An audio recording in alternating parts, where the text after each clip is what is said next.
ಶ್ರೀ ಕೃಷ್ಣಾಯ ನಮಃ. ಶ್ರೀ ಕೃಷ್ಣ ಜನ್ಮಾಷ್ಟಮಿಯನ್ನು ಆಚರಿಸುವುದರ ಹಿಂದಿನ ಮಹತ್ವವನ್ನು ತಿಳಿಯೋಣ. ಹಿಂದೂ ಧರ್ಮಗ್ರಂಥಗಳ ಪ್ರಕಾರ ಶ್ರೀಕೃಷ್ಣನು ಮಥುರಾ ಪಟ್ಟಣದಲ್ಲಿ ಅಷ್ಟಮಿ ತಿಥಿ ಅಥವಾ ಶ್ರಾವಣ ಮಾಸದಲ್ಲಿ ದೇವಕಿ ಮತ್ತು ವಾಸುದೇವನ ಪುತ್ರನಾಗಿ ಜನಿಸಿದವನು. ದೇವಕಿ ಮಥುರಾದ ರಾಕ್ಷಸ ರಾಜ ಕಂಸನ ಸಹೋದರಿ. ಒಂದು ಭವಿಷ್ಯವಾಣಿಯ ಪ್ರಕಾರ ಕಂಸನ ಪಾಪಗಳಿಗೆ ಶಿಕ್ಷೆಯಾಗುತ್ತದೆ ಮತ್ತು ದೇವಕಿಯ 8ನೇ ಮಗನಿಂದ ಕಂಸನು ಕೊಲ್ಲಲ್ಪಡುತ್ತಾನೆ ಎಂದು ಅವನಿಗೆ ತಿಳಿಯುತ್ತದೆ. ಆದ್ದರಿಂದ ಕಂಸನು ತನ್ನ ಸ್ವಂತ ಸಹೋದರಿ ಮತ್ತು ಅವಳ ಪತಿಯನ್ನು ಬಂಧಿಸಿದನು.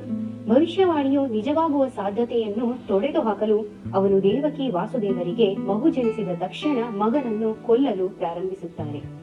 ದೇವಕಿಗೆ 8ನೆಯ ಮಗ ಜನಿಸಿದಾಗ ಇಡೀ ಅರಮನೆಯು ಮಾಂತ್ರಿಕವಾಗಿ ಪ್ರಚೋದಿತವಾದ ಗಾಢ ನಿದ್ರೆಯಲ್ಲಿ ಮುಳುಗಿತು ಮತ್ತು ವಾಸುದೇವನು ಮಧ್ಯರಾತ್ರಿಯಲ್ಲಿ ವೃಂದಾವನದಲ್ಲಿಯೋ ಯಶೋಧೆ ಮತ್ತು ನಂದನನ ಮನೆಗೆ ಕೃಷ್ಣನನ್ನು ವರ್ಗಾಯಿಸುವ ಮೂಲಕ ಕಂಸನ ಕೋಪದಿಂದ ಮಗುವನ್ನು ಉಳಿಸುವಲ್ಲಿ ಯಶಸ್ವಿಯಾದನು. ಈ ಶಿಶುವು ಭಗವಾನ್ ವಿಷ್ಣುವಿನ ಅವತಾರವಾಗಿತ್ತು ಮತ್ತು ಅಂತಿಮವಾಗಿ ಕಂಸನನ್ನು ಕೊಂದ ಶ್ರೀ ಕೃಷ್ಣ ಎಂದು ಕರೆಯಲ್ಪಟ್ಟಿತು.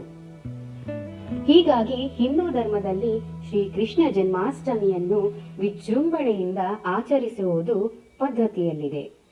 ಶ್ರೀ ಕೃಷ್ಣ ಜನ್ಮಾಷ್ಟಮಿ ದಿನದಂದು ಮುಂಜಾನೆ ಬೇಗ ಎದ್ದು ಸ್ನಾನ ಇತ್ಯಾದಿಗಳನ್ನು ಮಾಡಿ ಮನೆಯ ದೇವರ ಕೋಣೆಯನ್ನು ಸ್ವಚ್ಛಗೊಳಿಸಿ ಮನೆಯ ದೇವರ ಕೋಣೆಗಳನ್ನು ದೀಪಗಳಿಂದಲೂ ಹೂಗಳಿಂದಲೂ ಅಲಂಕರಿಸಿ ದೀಪವನ್ನು ಬೆಳಗಿಸಿ ಶ್ರೀಕೃಷ್ಣನಿಗೆ ಇಷ್ಟವಾದ ಲಡ್ಡು ಪ್ರಸಾದಗಳನ್ನು ತಯಾರಿಸಿ ಶ್ರೀಕೃಷ್ಣನನ್ನು ಬೆಣ್ಣೆಯಿಂದಲೂ ಸಹ ಅಲಂಕರಿಸಿ ಎಲ್ಲಾ ದೇವಾನುದೇವತೆಗಳಿಗೆ ಜಲಾಭಿಷೇಕ ಮಾಡಿ ಶ್ರೀಕೃಷ್ಣನನ್ನು ಮಗುವಿನ ರೂಪವನ್ನು ತಯಾರಿಸಿ ಬಾಲಗೋಪಾಲನನ್ನು ಪೂಜಿಸಲಾಗುತ್ತದೆ. ಈ ದಿನ ಬಾಲಗೋಪಾಲನನ್ನು ಉಯ್ಯಾಲೆ ಮೇಲೆ ಕೂರಿಸಿ ಮನೆಯ ತುಂಬೆಲ್ಲ ಶ್ರೀಕೃಷ್ಣನ ಪುಟ್ಟ ಪುಟ್ಟ ಪಾದಗಳನ್ನು ಬಿಡಿಸಿ ಶ್ರೀಕೃಷ್ಣ ಜನ್ಮಾಷ್ಟಮಿಯನ್ನು ವಿಜೃಂಭಣೆಯಿಂದ ಆಚರಿಸಲಾಗುತ್ತದೆ. ಈ ದಿನದಂದು ರಾತ್ರಿಯ ಪೂಜೆಯು ಪ್ರಮುಖವಾಗಿದ್ದು, ಏಕೆಂದರೆ ಭಗವಾನ್ ಶ್ರೀಕೃಷ್ಣನು ರಾತ್ರಿಯಲ್ಲಿ ಜನಿಸಿದವನು. ಅಂದರೆ ಪ್ರಾಚೀನ ದಂತಕಥೆಗಳ ಪ್ರಕಾರ ಶ್ರೀಕೃಷ್ಣನು ಮಥುರಾ ನಗರದಲ್ಲಿ ಭಾದ್ರಪದ ಮಾಸದ ಕೃಷ್ಣ ಪಕ್ಷದ 8ನೆಯ ದಿನದಂದು ರೋಹಿಣಿ ನಕ್ಷತ್ರದಲ್ಲಿ ಸರಿಯಾಗಿ ಮಧ್ಯರಾತ್ರಿ 12 ಗಂಟೆಗೆ ಜನಿಸಿದವನು ಎಂದು ಉಲ್ಲೇಖಿಸಲಾಗಿದೆ. ಆದ್ದರಿಂದಲೇ ಶ್ರೀಕೃಷ್ಣನ ಆಶೀರ್ವಾದವನ್ನು ಪಡೆಯಲು ಮಧ್ಯರಾತ್ರಿಯವರೆಗೂ ಉಪವಾಸವನ್ನು ಆಚರಿಸುವುದು ರೂಢಿಯಲ್ಲಿದೆ.